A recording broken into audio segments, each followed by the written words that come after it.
everyone, Jim Coyle with Indiana Sports Beat Radio. Thank you, as always, for listening to our content. But for more in-depth coverage on the Indiana Hoosiers football, basketball, and recruiting news, go to thehoosier.com on 3. Now with On 3 and great national writers like Ari Wasserman, Andy Staples, and Steve Wiltfong for football. Pete Nakos, Jamie Shaw, and Joe Tipton's constantly breaking stories on the basketball side.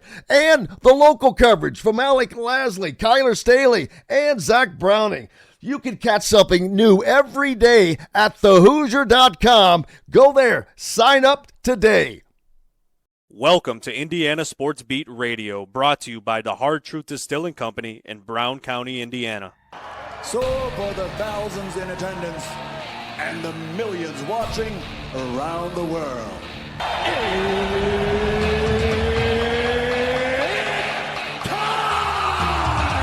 Three on the way. Oh! It went in! It went in! And Indiana wins the ball game! Know your role and shut your mouth, you jabroni!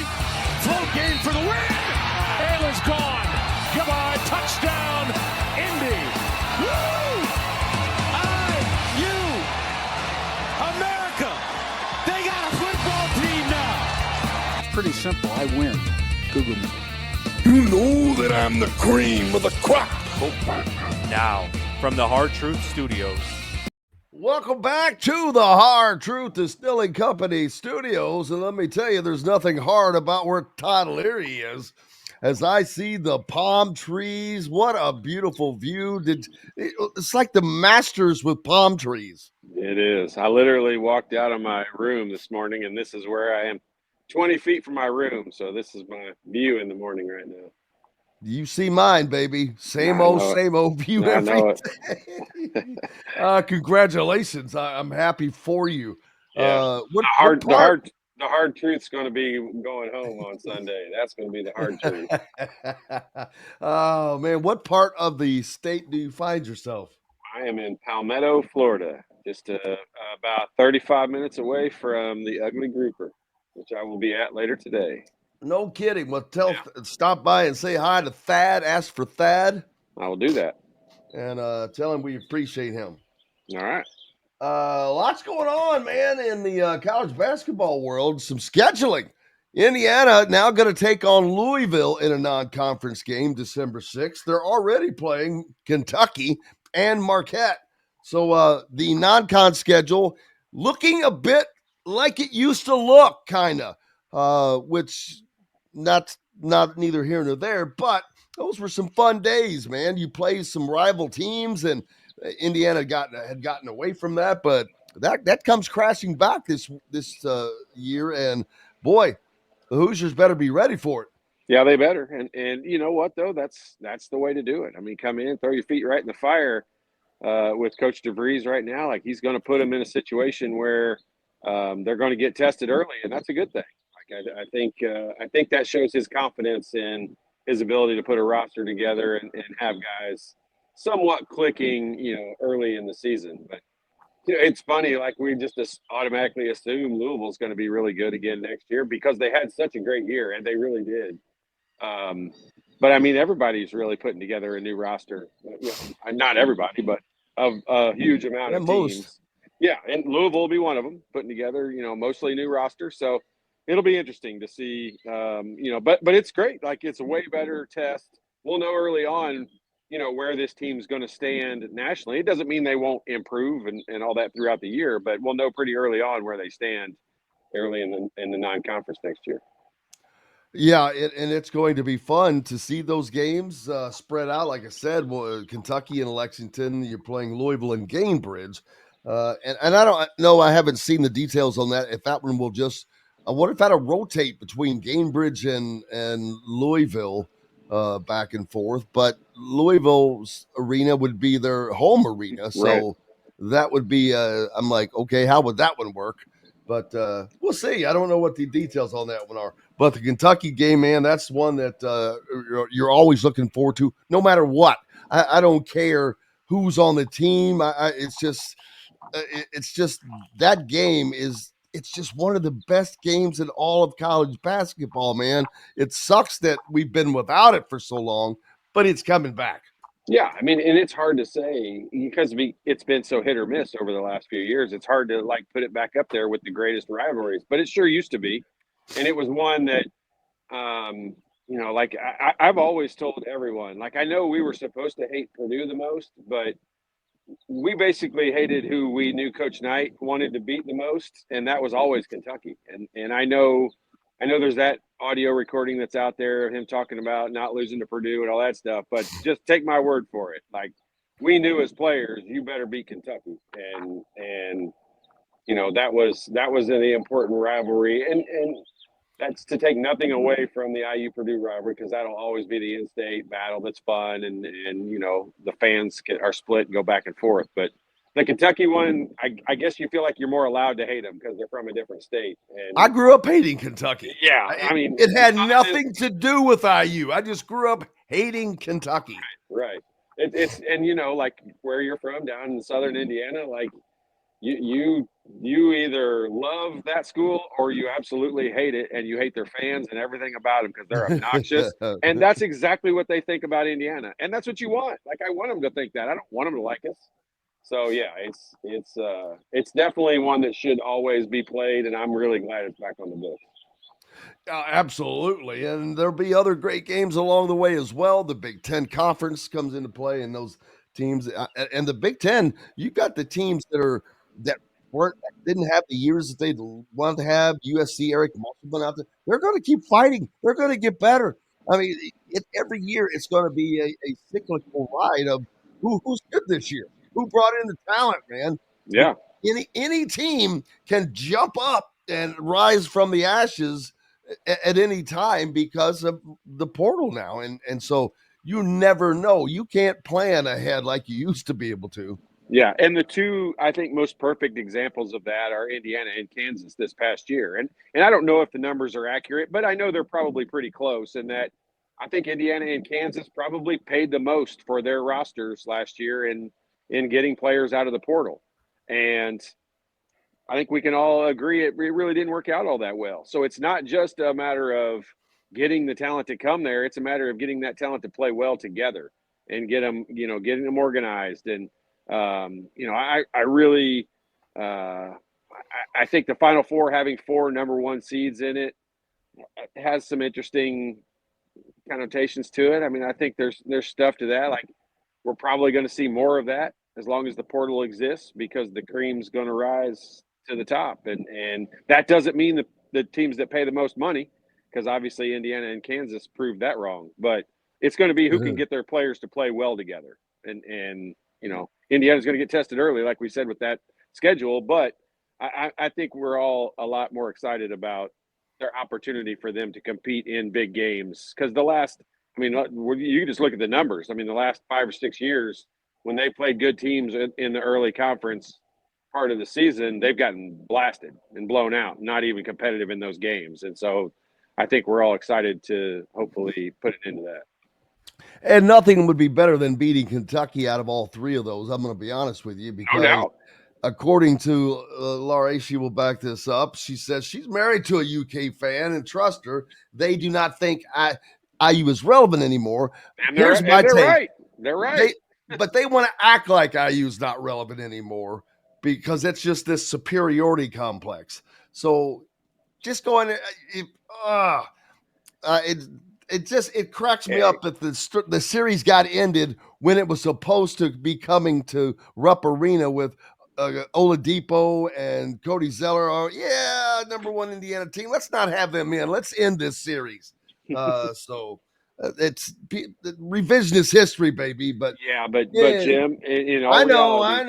If their record was what Indiana's record was in the last 15 years, we would be saying they're not relevant either. So I'm not sticking up for them, believe me. But I get where they're coming from, and I don't disagree with that statement. But I think every team in the Big Ten, I think Kentucky's of the world, I think they would all tell you they're afraid to wake the sleeping giant. Because Indiana has the resources, and that puts them in a different category than a lot of schools. And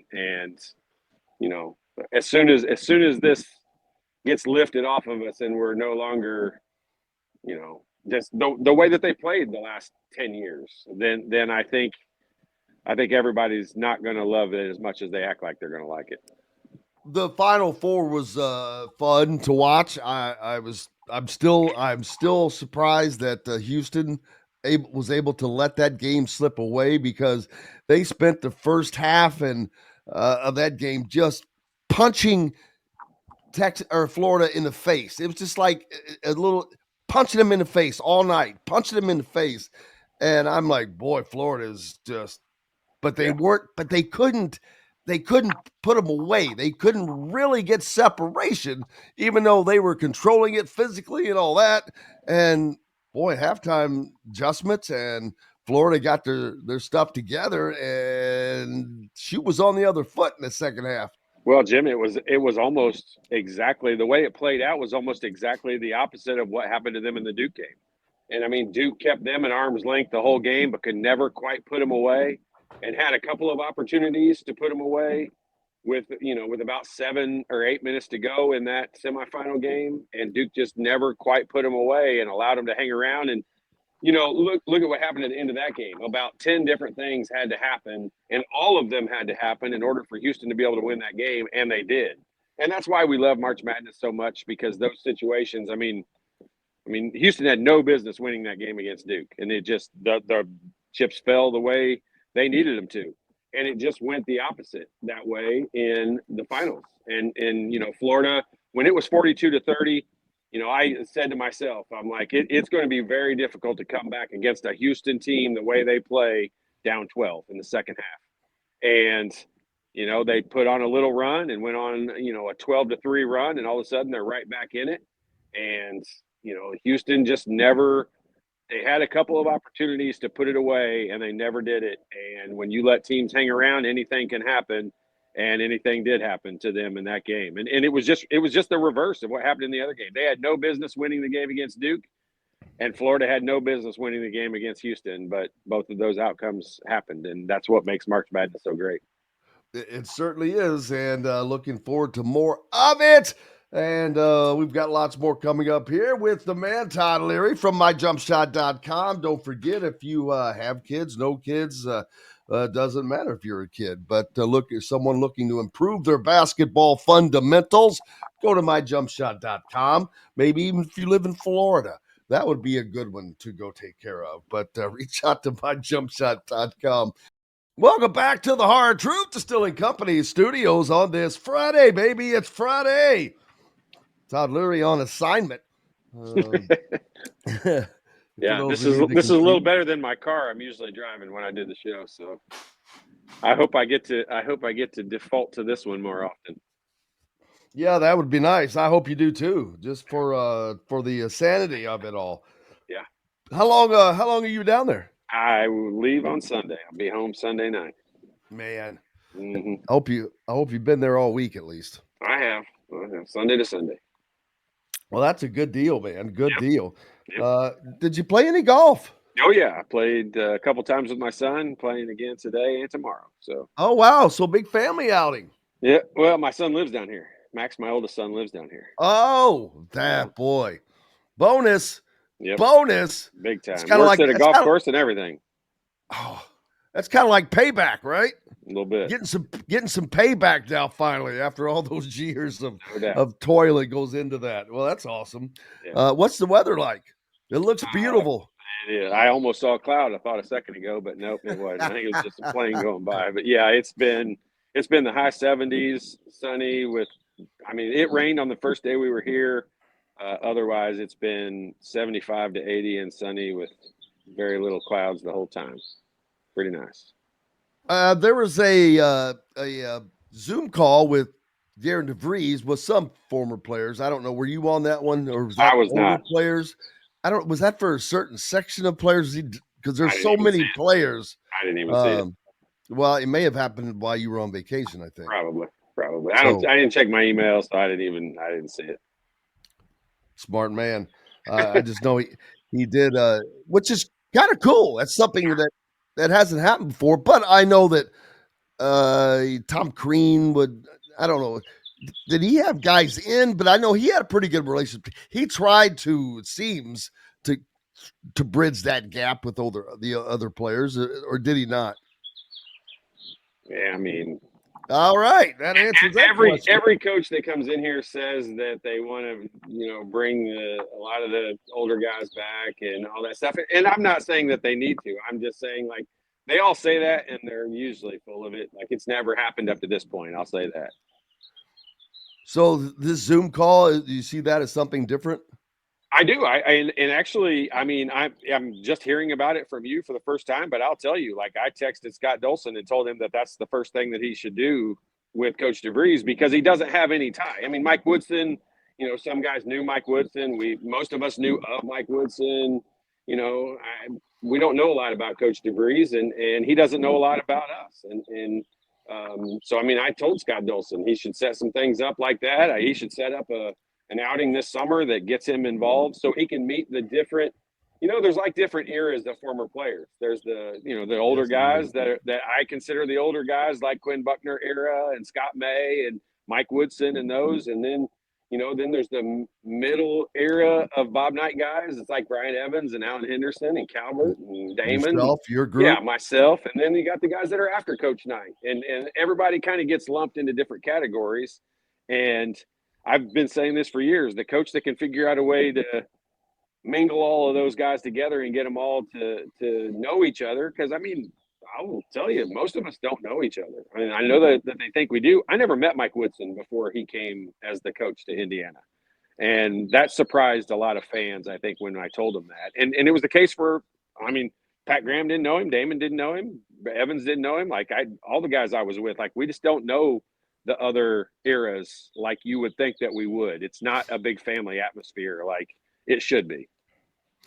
Yeah, and I think a part of that is because post-Night, there were just too many coaches in a short succession of time, but that doesn't do anything to dissuade your argument, because before Night was there, I wonder why that is. Partly, I guess, because Woodsman was off doing his thing in the NBA. Quinn Buckner was off doing his thing. I guess, is that the reason, or is I mean, Coach Knight, when you have the, track record of Coach Knight, like, you demand and command. I don't know that demand's the right word. You command a little more respect. And when you have an outing in the summertime, players try their best to get back to it. You can't do it every year. Family things conflict and all that. But, if there's 10 years and Coach Knight had a golf outing, you try to make it 8 out of 10 years. And believe me, he gave you heck for those 2 years you didn't make it, to come back to it. And so, that with his success and all of that, he kind of commands that respect. And I don't think that that's been there since. And then when you get coaches that come in and say, and I'll just say, like, all the coaches since Coach Knight, everybody says, yeah, I want to make this more of a family atmosphere and all that. And look, I am the first one to say they have other things to worry about, but no one has given that any attention whatsoever. And I know there was a couple times, I know what you're talking about with the Coach Crean thing. I know Brian Evans and some guys were out to his house one time. And, he tried to have like a picnic with current players and former players and all that. But it was a selected invite thing or whatever. And it was just, honestly, I talked to guys that were there, and he was trying to pick their brain about the motion offense and things like that. Like, that's what they took out of it. At least I'll say it that way. But at least he gave the effort, and I will say that. And it's not happened in all the years since Coach Knight's been gone. And I don't want that to be the focal point for Coach DeVries. I wanted to put a roster together that, I sat there at the press conference just like you did, and I loved everything he said. They were going to build a locker room that's why I'm sitting back trusting everything that he's doing, because you know what? We don't get to interview these guys. We don't get to talk to them and see what they're going to be like in the locker room. I remember last year when they signed Omar Ballo, and, you and I sat here right on this show, and I wasn't that excited because I don't know anything about Omar Ballo. I don't know if he's a great leader.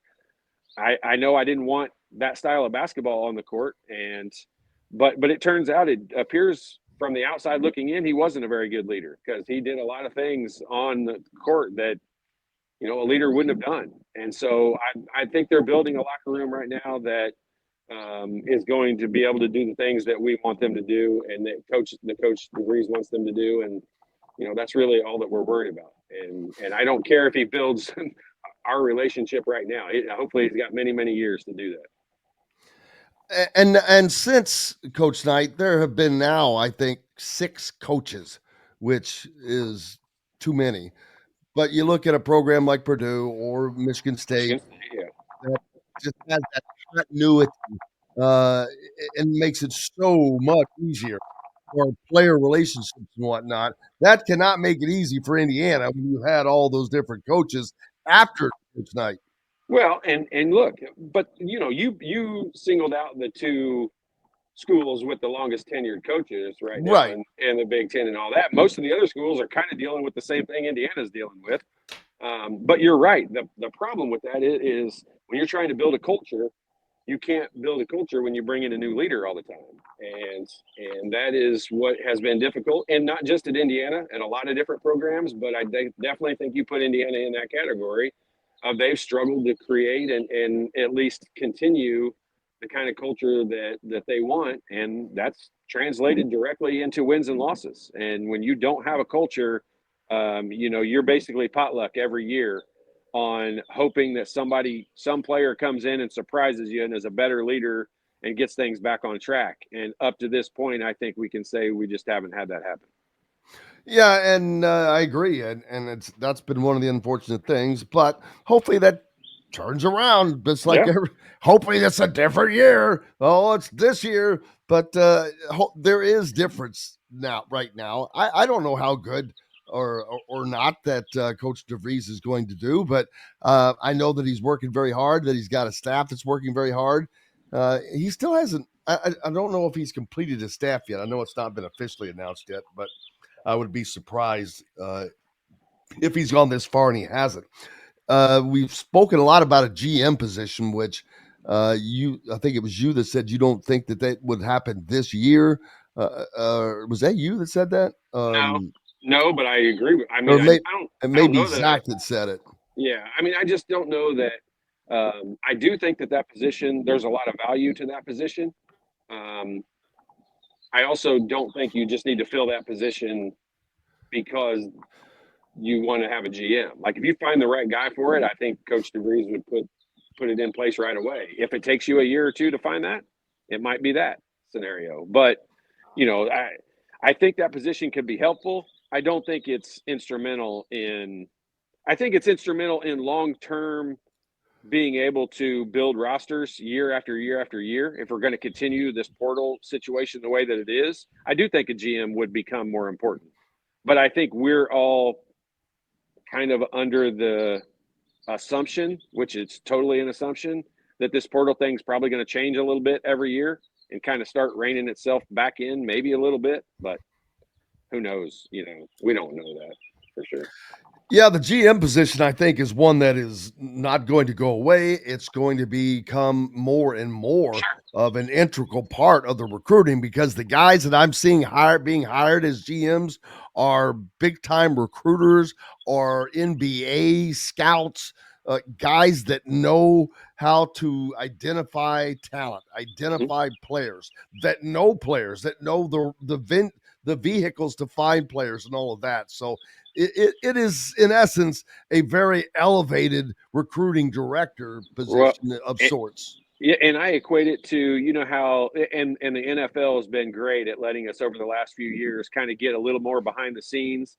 And you know how you get to draft night for the NFL, and then you see the boards, and they've got, at defensive end, they've got 9 players listed. They've got all these on there. And so if this guy's available, that's the guy we're going to take. And they basically got a whiteboard of players that you would love to assemble the perfect roster from. And I think a GM would be more of doing something like that all throughout the season, maybe assembling a roster, rosters of guys, guards or point guards or shooting guards or centers or, whatever you're trying to build as the roster, how you want your roster to look. You're able to identify guys that are out there that are going to have years of eligibility left, especially at mid-majors and, Division II and NAIA schools.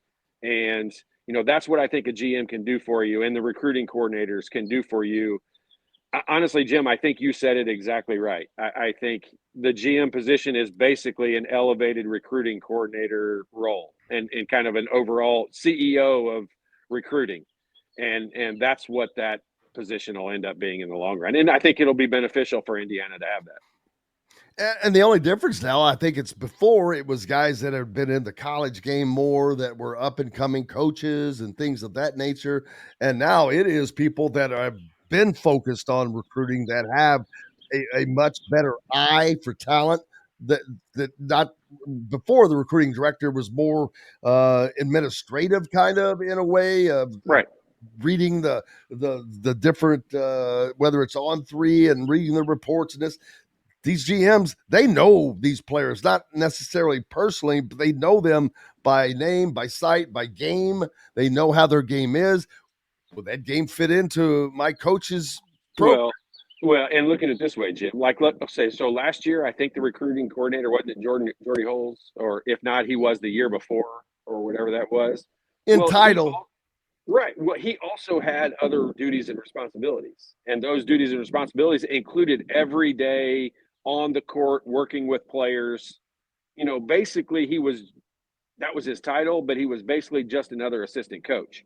I think the GM role would be different than that. They wouldn't be on the court every day. They might be at practice most every day, but they're not going to be on the court working with players. It's exactly what you said. It's an elevated recruiting coordinator role where that is your only goal. And the reason why not every school did it this way, but Indiana did, and most schools that I know did. They used that recruiting coordinator role as an opportunity to get another coach on the floor. Why the NCAA? I mean, football's allowed to have how many coaches? 25 coaches they've got. For whatever reason, basketball's only been allowed to have 3 plus the head coach. So 3 assistant coaches. Now they're allowed to have 5. But I don't understand why they limit that. Why would you care how many coaches work with these players? That, to me, is another NCAA rule that just doesn't make any sense. Yeah, the funny thing is, of all the rules that have been blown up, they have some of the stupidest rules yet. Like they're hanging on to some of these dumb. You got to give us something. You got to give us something. You That's can't exactly mention right. a recruit's name if he is not signed to your program. Yeah, and you can't talk to him. You can't talk to him at all. No communications one day, and the very next day, I'm allowed to go eat dinner at his house. Like, yeah, give me a break. And I understand why they do this and why they do a lot of it and all that. But I mean, some of the rules are silly, and the ones where they limit the amount of coaches. And I know they limit it in football as well, but the limit is significantly higher, like crazily higher. I mean, and in basketball, to be able to have 5 total coaches, to me, does not. Why would you care if they had 25 coaches? I don't understand why they would care. Aaron from Indiana Sports Connection with a great comment. What if the GM wants a player the coach doesn't want, who makes the final call? Well, unlike professional sports, it is reversed. In my estimation, the coach hires the GM pretty much. So the coach is the CEO. The GM is under the coach, which is not how it works out in professional sports. Yeah, and I don't think it's going to be the same at every school. I think there are going to be some schools where I think the GM role is going to be different, and it's probably not someone who reports to the coach. They probably will report to the athletic director in more of an actual GM role, not just a recruiting coordinator role. But I think in most cases, yeah, you're exactly right. The coach is going to make that final call, and that's the way. I mean, when that's person's sole goal is to build the roster and help build a future roster, the coach obviously should have the final say in that. Yeah, but I do wonder with at Stanford, Andrew Luck and football. I can't remember what his title is, but it appears that he is the guy that is, because he just named Frank Reich as the interim football coach at Stanford. So I'm like, okay, he's kind of head of the football program. Right. It appears. He's almost like the athletic director of the football director. He's just the football director. And he can make the same decisions that the athletic director. I'm sure the athletic director has to approve it. I would guarantee you that is the case. But, you know, like let's just say, for an example, you take a Duke. What if they made Mike Krzyzewski the GM? I mean, at his age, they're not going to do that. I get it. But, I mean, you get what I mean. A guy who's been – Jay Wright. Someone makes Jay Wright a GM. You're going to trust his decisions in what he does with that program. Mostly, I mean, you're until he makes a decision you don't – that could hurt you, you're going to pretty much give him a lot of rope and a lot of leeway for him to be able to make his own decisions. But I don't think it's going to be that way at every school. And I don't think every school is going to use that GM position the same way. And some of them will give that total power to a GM, and some of them, that GM will be exactly the way you described them, as just an elevated recruiting coordinator. And another reason why it has to be that way in college athletics, especially, is because these rosters, it's not like in the pros. You know who your roster is, unless someone is to get traded. But you know that you have them contracted for 3 or 4 years or whatever the case. College athletics, nope. You got them this year right now, and not necessarily then, because they may decide that, you know what, I want to reserve my eligibility. I'm going to shut it down. They can do that. Sure. Or when in pro, you can't do that without there being ramifications. So I think that that just brings up something to mind, that if you are someone who determines, you know what, I've decided I'm going to maintain my eligibility, but then that's probably not someone who has a big NIL agreement. But if they did, that should end that right there and then. And that's been, I think that's what a lot of athletic directors and coaches have a problem with right now, with the way that things are being done, because the players literally have all of the leverage for the most. I mean, they've gone from having none to having all of it. All of it. And every player, you know, like look in the NFL or look at pro sports. Whenever a player is in a contract year and they're going to become an unrestricted free agent at the end of the year, like they hold more cards than a guy who's in year one of a 7-year deal. And that's what every player in college basketball is right now. Every single year, you're an unrestricted free agent. And that's why I have said, and I think pro athletes would tell you the same thing. If you have the ability to test the market and see what your worth is, it probably makes sense for you to do that. Until you get to the point where you got enough money, it doesn't matter. And you know, I don't think college players are going to be in that category. They will when they get to their pro sport, but at this level, you know, these athletes, I think it's well within the right, and I don't blame any of them. If I had a son, I would tell him to do the same thing. Test the market every year and see what you're worth. Maybe there's a better situation for you out there. And it's not just the money, but the money is a huge factor in it. It's life-changing money. It's not tens of thousands of dollars. It's hundreds of thousands of dollars.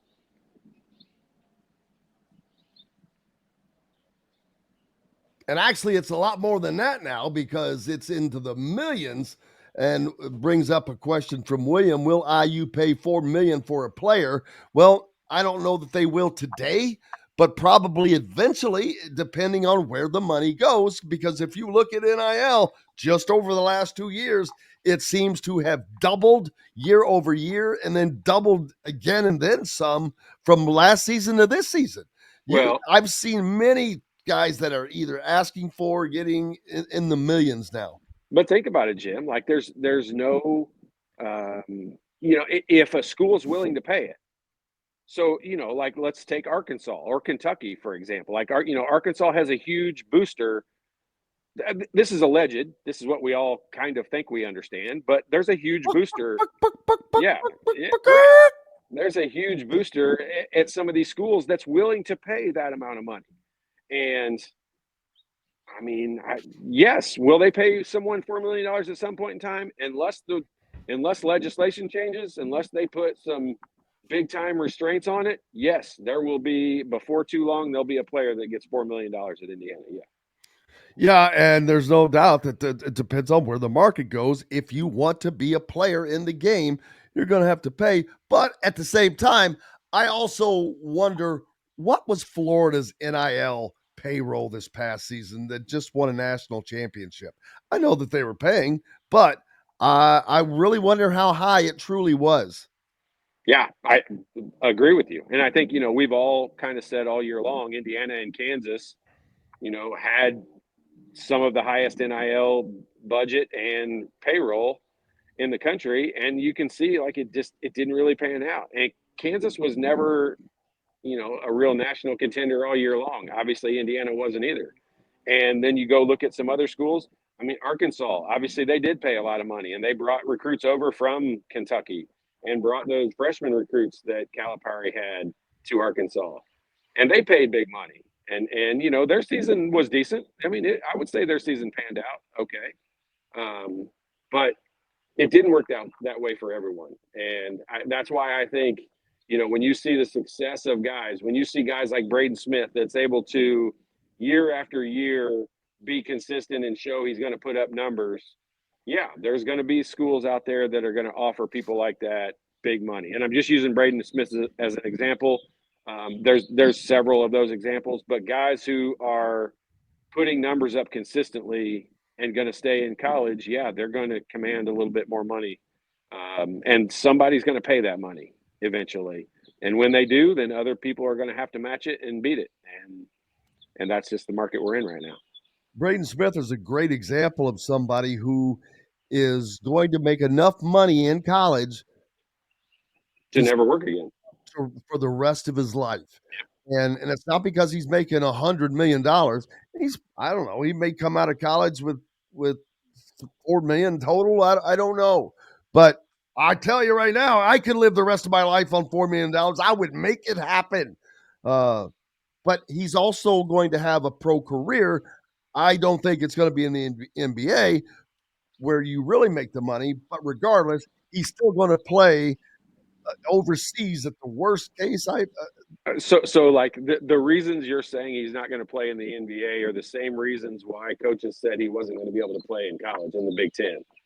And I agree with, I understand what you're saying. And the NBA is a different game than college, but no one thought he could do it in college either. And I know you disagree. We've had that discussion, and I hope that, and when it happens, if it happens, and I will do the bow and say, you were right.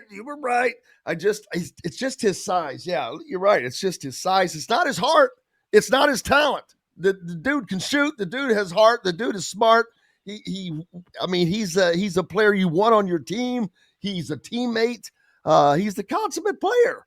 So it's not any of the things. It's just speed, things like that. But I understand what you're saying. Right. Yeah, he just, he's unique and he's different. And, the debate last year was Zach Edey, and he was too big to play in the NBA. And then now you're talking about a guy who's too small to play in the NBA. And I think they're both going to end up with NBA careers. But that's just my guess. Like, heck, I don't, we're just two dudes guessing against each other here on this. Like, I don't know that he'll make it, but I think he'll make it. And I think his game will translate into helping some team be pretty successful. But he's going to be one of the smart ones. And it's great to see someone that just didn't jump around. I have to say, he's going to be at one school his whole career. But now, once this core of Purdue players gets out, Fletcher Loyer, Braden Smith, Trey Kaufman-Renn, that's what I call their core. Those guys have been together. They will have played together all through their careers. They're unique in college basketball because you probably can't find that at one school at very many other places, if any. But will you find it again, though? I don't know that you'll ever find it again.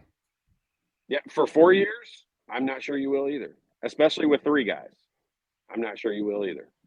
What becomes of Purdue once that happens? Because things are not just going to change 180 degrees. Look, I understand that, but he's going to have to start hitting the portal. It's already begun. There are some cracks. Miles Coven, Cam Heide, they're going. But like I don't think you want to test Matt Painter in trying to adapt to a scenario. Like, he'll adapt. He'll be fine. He'll find. It's not like he isn't capable of going in the portal. It's not like it's just not been their model so far.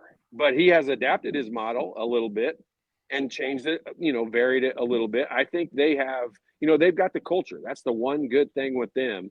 And it will be different for them whenever you lose an entire class like that. I mean, like back in my day when we lost Calvert and Greg Graham and Matt Nover and Chris Reynolds all in 1 year, like that's a big core to lose. I mean, you lose the all-time leading scorer in the Big Ten out of a class like that. And then, the next year with Damon and Pat Graham leaving in the same year, like you lose a culture. You lose guys that are part of a culture. And hopefully when you have that culture, you've created it for the younger guys. Like I always tell you on this show, like Jamal Meeks was always, I thought, instrumental in our locker room in helping the younger guys understand the culture.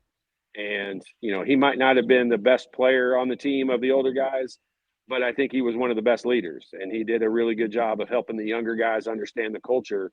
And I think you're in better shape when you have that in your locker room. And I think that's what Purdue has. I don't think that'll change. I think they'll have people that will always continue their culture. Might be doing it with some newer players.